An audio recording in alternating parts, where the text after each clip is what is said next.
here again with Carrie on another episode of how to increase your happiness and effectiveness in your business as a result. Happiness first, I would say. Carrie, welcome and good to see you again. Hello, thank you. Let's do this. What are we going to talk about today? Let's go. So we're continuing with the principles that are described in the book called The Happiness Advantage that is written by Shawn Achor. And he identified 7 key principles that you can apply in your life in order to increase your happiness levels. And when we are more happy, we maximize our potential. We give ourselves the competitive advantage in life and at work. So we've already talked about principle 1 in one of the previous videos. So let's talk about principle number 2 today. Awesome. Okay, so let's just bring up that the summary of the first one. I will. But first of all, what I want to know, Douwe, is have you been practicing the principles from number 1? And if you have, how have they impacted your life? Okay, yes, I have actually. And one thing I did was I committed to for the week and ongoing is to do 20 squats, do a little bit of exercise every day at the start of my day, basically. So it's 20 squats, 20 push squats, and 20-second hold on the squat. And yeah, I feel a lot different actually. And it's only, this takes less than a minute to do, or maybe a minute and a half or something. I like it because I do it to music and sort of inspirational quotes and stuff. And that came with a gym owner I work with in Auckland. And they did it for the whole month of April, and I decided to follow it, and it's really helping, a lot. And it's only a minute and a half. What impact is it having on your happiness levels, though? I find I do other things quick, like other things that are also good for me subsequently, like even doing the dishes at 7:30 in the morning, which is not something I normally do, but I just have a tidy up. So a few things that I wouldn't normally do, I would just get into my daily routine rather than picking up on some other things. So it does have a noticeable effect. It's small, but it's noticeable. And I think just doing one of those things. That's right. And we've done it also on some of the people on the Be Bold course. They've also done some commitment levels, and they found out of 10, or they found at least 2-point percentage difference, 1 to 2 point percentage difference in terms of so there's 10 or 20% difference in terms of what they thought was their happiness level on the day. So this is significant stuff, guys. So I'm very excited for the second principle. If the first one made all that difference, what's the second thing going to do? So So let's just go over in summary what the effect is of putting happiness and injecting that purposely into your life first, Absolutely. So we are talking about the happiness advantage. So it's a play on words, the competitive advantage, right? So as we said in the last one, everyone seems to think that success leads to happiness, but actually happiness is the precursor to success. And when you apply these principles in life, you're going to be able to increase your overall happiness levels over time, which is going to maximize your potential. And the reason this happens is because when we are experiencing a happy emotion, when we're experiencing a positive emotion, this floods our brains with dopamine and serotonin, which improves our body and our brain function, because these chemicals actually help us to create more neural pathways in the brain. These neural pathways open for longer, which helps us to organize new information, hold it for longer, retrieve it faster, helps us to think quicker, makes us more creative, better at skilled complex analysis. We're better at problem solving. We're more engaged, motivated, energized, creative, innovative, and resilient. So that's what gives you the competitive advantage, the competitive edge. And in the last principle, which we will add a link in the comments below this post to the last recording that we did, in that last principles, I talked about in that last video, I talked about principle number 1, which was the happiness advantage. And my interpretation of that is, how do you deliberately inject happiness into your day? And it's around priming yourself. It's around doing those little day-to-day activities that will help and having positive interactions and the impact that will have. So you can check that out in the previous video. But today we are looking at principle number 2, which Shawn calls the fulcrum and the lever. So those of you that aren't aware, I don't know if you can see my cursor. Can you see my cursor move? Yep. Yeah, good. This is the fulcrum and this is the lever. The fulcrum being the pivot on which the lever rests. And this fulcrum here, playing your mindset, and this being the world. Okay. Okay. So my interpretation of what this means is believe you can do it and you will. It's as simple as that. So let's have a look at in more detail about what this principle means. So what we're talking about here is if you adjust your brain and the way that you see your world, then you're going to change all of the possibilities, the potential, and the power that you have. If we manage to move our mindset, then we move our reality. Move your mindset, it changes how you view the world. And as I say, if we move our mindset to become, or we shift our mindset to more up the positive scale, so we move that fulcrum, then we increase the amount of power, potential, and possibility that we see is present in the world, and therefore that we experience in our lives. Now, I want us to do a little exercise. So Douwe, play along with me. Everyone who's watching the recording, really do this exercise with me. I want you to play along, and I want you to close your eyes. And I'm going to ask you, get my time out. I'm going to ask you to sing the song, row, row, row your boat gently down the stream. You know the song, right? Merrily, merrily, merrily, merrily, life is but a dream. I want you to sing that continuously over and over again until I tell you to stop. And as you are singing, I just want you to observe your reactions. So we'll make a start in 3, 2, and 1.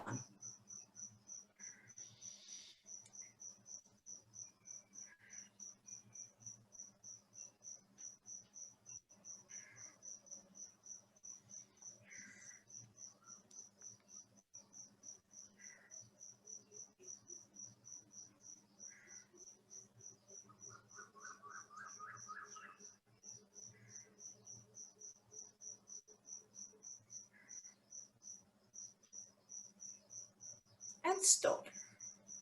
So you can open your eyes. So Douwe, how long do you think you were singing that for? I guess 40 seconds, 50 seconds maybe. Okay, 40 to 50 seconds. And did you observe any reactions whilst you were doing that exercise? Yes, I thought, okay, why are we doing this? Yeah. How many times I started counting. Yeah. I thought of music. I like music. I love singing. So I was performing, and then I sort of started carrying away on the performance a little bit, which was in my head. Okay, so then I thought, oh shit, we're on an interview here doing a test and we're going live shortly. So, you know, what's going on? I'm sitting here singing songs. Okay, so that was quite an interesting experience. Yeah. Yeah. Okay, good. So we're talking about mindset, perception, where you place your mindset on this lever, of life, how you view the world. Yeah. So what this exercise does is it shows us where our mindset actually is right now. So those people who are more on the negative side, on the lower side, they're going to think, I'm bored. Why are we doing this? How long am I going to have to do this for? You're actually going to stop singing and your mind is going to go somewhere else on a completely different thought trail. But you're just going to find it frustrating and annoying and an inconvenience to have to do that, right? And you're also going to think that you were singing the song for a lot longer than you actually were. Now, if you are more positive, you're like, oh, this is interesting. Why are we doing this? Oh, this is a nice song. I like this. And the time is going to go a lot quicker. So you said 40 to 50 seconds. How long was it? You were actually singing 30. It was 30 seconds. Okay. So for those, so that shows you where you are today.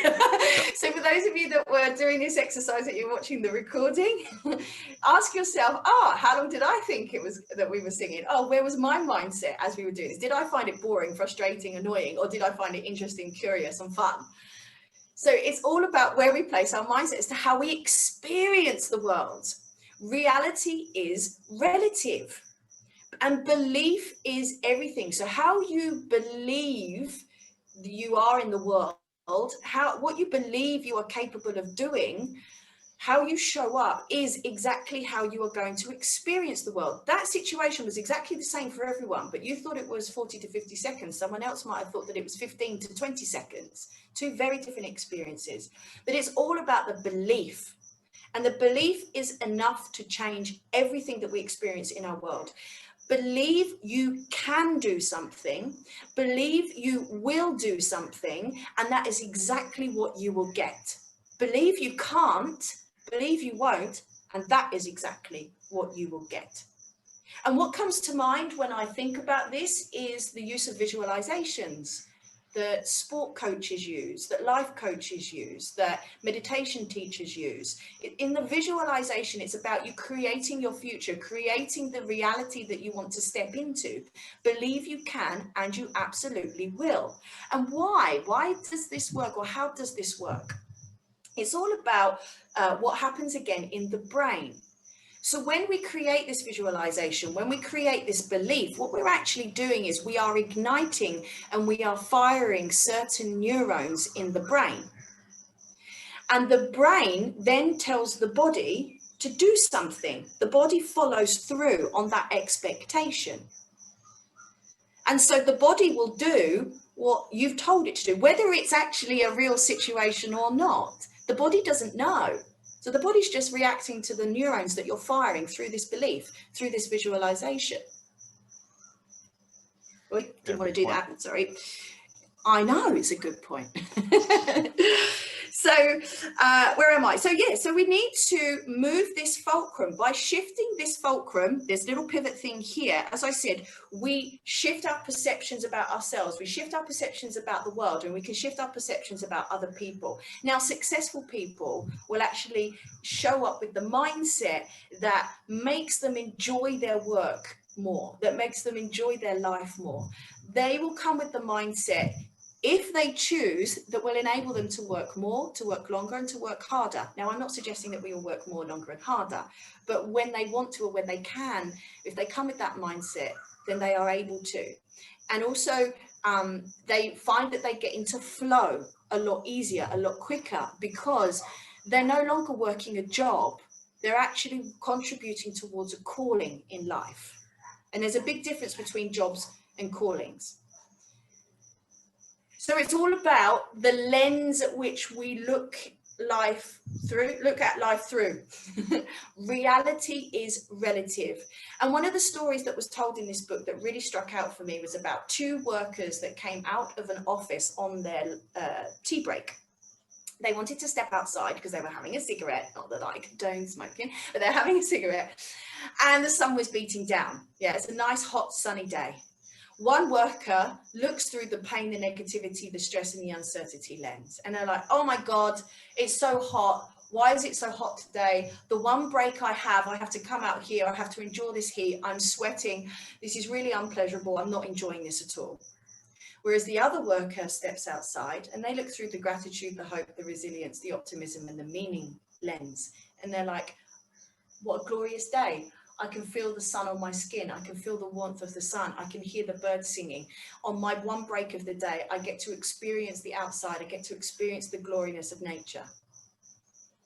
Two very, very different perceptions of the exact same situation at that very same moment. So we have a choice. We can choose to look at it through the pain lens or the gratitude lens. It's your choice. It is your choice, absolutely. Okay. And we can't change reality. We cannot change reality. But what we can change is how we process it and how we react to it. We can choose which lens we look at life through. Mm-hmm. So how is this going to affect us in work? How do we shift ourselves in order to maximize that potential in ourselves and other people? How do we gain that competitive advantage? So again, this is my interpretation of how I believe you need to apply this principle in order to get that competitive advantage. So the first one that is described is the need to prime yourself and colleagues for success. And there are two ways in which we do this: expectancy theory and the Pygmalion effect. You are going to love these, though. I absolutely assure you of this. Okay. So the first way in which we prime ourselves is through the expectancy theory. Now, what this means is that our brains are organized to act on what we think that we think will happen, and that our beliefs are enough to change that reality. So I've already talked briefly about this, but let me share with you some examples, some studies that were conducted in order to prove that this actually happens. So the first study, it was around placebo hair regrowing tablets. Two groups. One were given... I need some of that. Yeah. One group were obviously not given anything and their hair didn't grow back. And then the other group were given a tablet that they were told would impact the regrowth rate of their hair. I mean, it wasn't. It was a placebo tablet. It was nothing. But they actually regrew their hair back. Okay. So it's the power of the belief.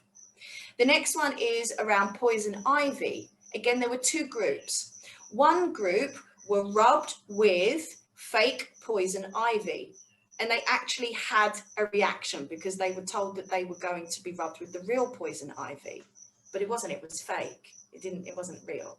And then the other group were rubbed with actual poison ivy, but they didn't have a reaction because they were told it was fake. So again, it's all about priming. Yeah. Yep. How the belief that you put in the mind. This is going to be one of your favorites, and we've talked about this before many times. And this is around maids in a hotel.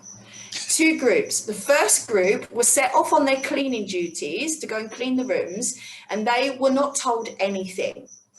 The other group was set off on their cleaning duties, but before they did, and they did this study over a period of 2 weeks, they were sent off to go and clean the rooms, but they were told, by you carrying out these activities and cleaning this amount of rooms for this period of time every day over the next 2 weeks, you are guaranteed to lose X amount of weight.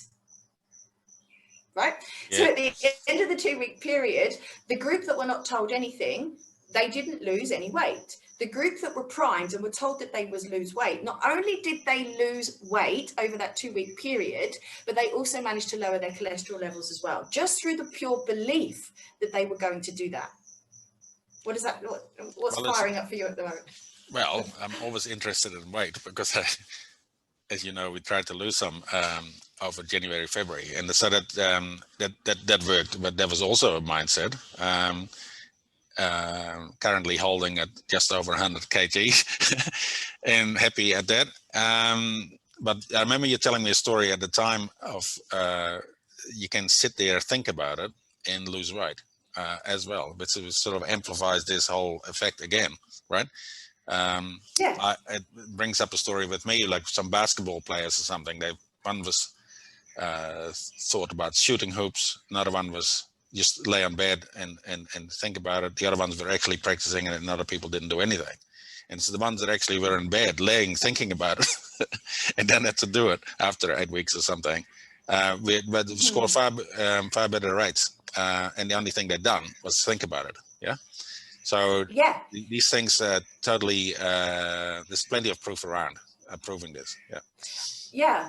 I mean, I've not read about this one, but I hear everyone talk about this one. There's the classic story of the young boy who grew up around these reptiles. I don't even know what reptile it was, but basically whenever these reptiles lost a limb, they regrew that limb.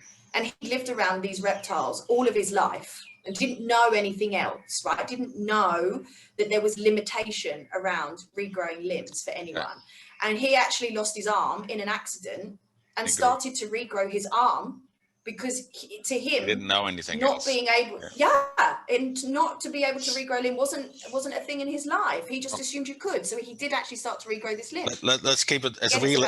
Let's keep it as real as possible. That is real. It is real. It is real, but you know, now we start to sort of go off. Yeah. And another one that I find really interesting is the study that they did with this group of Asian ladies. they were asked to complete a mathematical test, and one group were told, because you are female and females are notoriously worse at maths than males are, you are not going to perform very well at this test. And then they told another group, because you are Asian and Asians are notoriously mathematical geniuses, you are going to perform really, really well at this test. You're going to excel. Exactly the same maths test. And then the group that were told that because they were female, they're not going to perform very well, they got below average scores. And the group that were told that they would excel because they're Asian, they scored above average scores. So again, it's all about priming yourself. So believe in yourself and you can. And you know, this really does beg the question, what are the words that you're saying to yourself on a day-to-day basis? How are you talking to yourself? How are you talking about yourself? I mean, if I think of me, when I go into my Muay Thai training, it's like, oh, I can't kick. Oh, my right leg's worse than my left leg. And all the while I'm like, stop. I've got to change my mindset because I'm priming myself to have a bad right kick. I say that I can't kick and I won't. Yeah, totally. We do a lot of that. I'm sure there's a song about that. Also, cool. Okay. No, very good. You do a lot of what? We do a lot of that stuff really indirectly also in the Be Bold courses in terms of acknowledging and self-belief, and where we focus our mind to, you know, and how much time we spend in the red zone or the green zone and what we believe, what we don't believe. So I think this is all very complementary. Yeah, I mean, there are many ways in which these principles are weaved into maybe what we're already doing, but to see it like this, you're like, brilliant, it confirms everything I am doing. Let's move on to the Pygmalion effect, because I know that you're going to love this one as well. So we're thinking about priming ourselves, but we're also thinking about priming our colleagues, our friends, our family. So what does Pygmalion effect mean? It means that when our belief in another person's potential actually brings that potential to life. So what you literally think, you don't even have to say or act on, but what you think about another person is actually going to bring that potential out in them. Ooh, so this is a powerful one because you don't even have to act on this one. Just literally your beliefs and your thinking about them alone is enough. So what you say can actually drastically change the performance of somebody else. So you also need to be priming them in your beliefs and your words and your actions in order for them to have optimal performance. So again, this is in life and is in work. So if you believe that your colleagues or that your team or that your staff are turning up just for the paycheck, then that's exactly what they're going to do. They're just going to turn up to work, they're going to go through the motions, and they're going to turn up for the paycheck to be paid at the end of the month. Now, if you believe that they are contributing to the greater good, that they want to be part of that greater good, that they want to contribute to the calling, then that is how they are going to turn up at work. That is what they are going to do. It's how their performance is going to be. It's how their mindset is going to do. So you really have to ask yourself, what do you really believe about yourself and your team? Do you really believe that they want to be part of that success? It starts a lot with these, I'm not sure I'm on the right track here, but it starts a lot with your own self-belief, doesn't it? And so you then portray that onto the world around you. A number of people I work with, they project that onto the staff, for example, they work with. If their self-belief is not high, then that belief gets transferred over, right? If their view of the world is not that positive, then that gets carried over. If so this continues, they reflect back, right? Sometimes we try to skip it, where we don't do our own stuff and then try to skip it and just make it everybody else should be doing this and this and this. That never works. So that's sort of the thoughts that come up with me when you're talking about that belief. Also, I suppose in terms of belief in other people, I personally, I can see a lot of potential in people, and that's probably why I do what I do, or that's why I do what I do, to try and get the potential out. Okay, it's not necessarily a given for the people that I meet on first instance that they have a strong self-belief, right, or a strong view on their capabilities. So yeah, that Pygmalion effect, interesting. Yeah, and you have to think about, okay, so how am I conveying my belief out into the world? What do I say? What do I do to actually show that belief outside of me?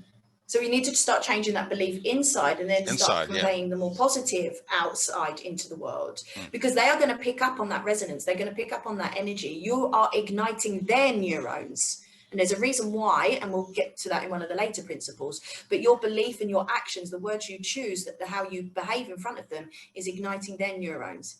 And that's how then they will show up in the world. And, you know, we were talking about the Be Bold program, you know, and I, having seen the testimonials and having worked on creating those testimonials, everybody talked about the impact that you had on them, your belief in them, your continuous showing up for them, and how that contributed to their change, how that contributed in how they wanted to show up for themselves. Yeah. So yeah, there's evidence of it right there. It is really cool. You know, I always see it's a very nice thing for myself to be part of a lot of other people's journeys. And yeah, it feels very exciting always for me to be, you know, sailing somewhere that we can uncharted territory. It's really cool, you know. Yeah, but just know that your genuine belief and seeing the potential in other people is changing the way that they show up in the world. I get it. And then the final thing is concentrate on, you're welcome. And the final thing is concentrate on the means and not the end. So it's about how you view your working day, is about how you're going to show up and what you're going to get out of it. So we need to start thinking about how do we shift our perception. There are 3 categories of how people will view the work that they do. You're either going to have a job, you're going to have a career, or you're going to have a calling. Where do you put yourself, Douwe, in what you do? I think definitely in the calling side. Yeah. Those 3 options. Yeah.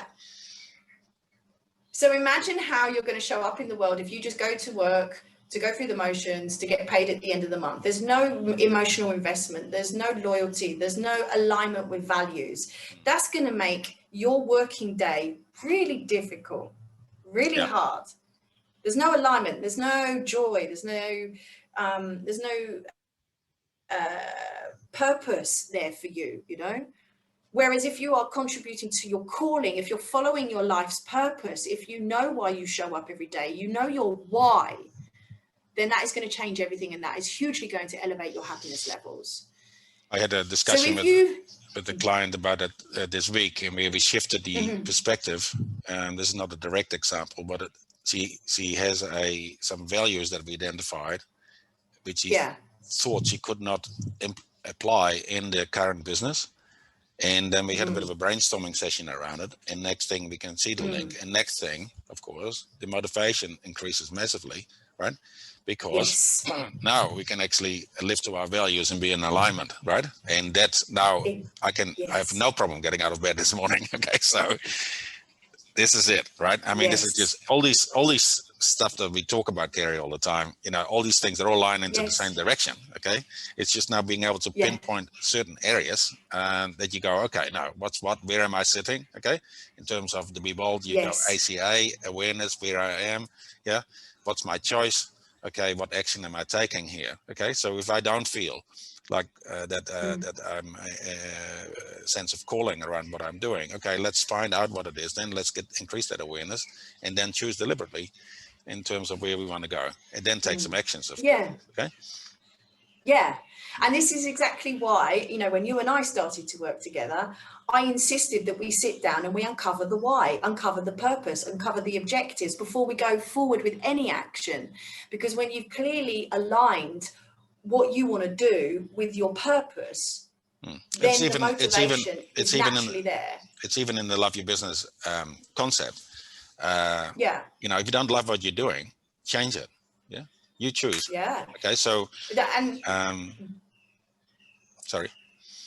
No, this is exactly what my point I was going to come on to next. So if you're not in a calling, if what you're doing is not aligned with your values, then there are easy exercises that you can do to, number one, either be able to look at what you're doing and then shift the fulcrum, shift the mindset so that you can see how what you do aligns with your values. Of course, you need to know what your values are. Or you identify your values and then you shift what you do so that you walk into something that you are motivated to do. Exactly. You move away from what you are doing and you go towards that. You go towards your purpose. You go towards your calling. And this is where you and I come in, right? Because that's what we do best. Yeah, we support people, we guide people, we coach people to identify exactly what their values are, and we help them make that change either in the mindset or in the actual practical role, job, whatever it is, the business that they're doing. Yeah. Because not everyone will know their values, and not everyone will know how to make that change. Or feel empowered to. Yeah. Yeah. Oh, absolutely. Believe that it's possible. Yeah, exactly. Yeah. But then that comes back to this whole principle: believe you can do it, and you will. But sometimes people need help with that. So this is it. Concentrate on the means to an end.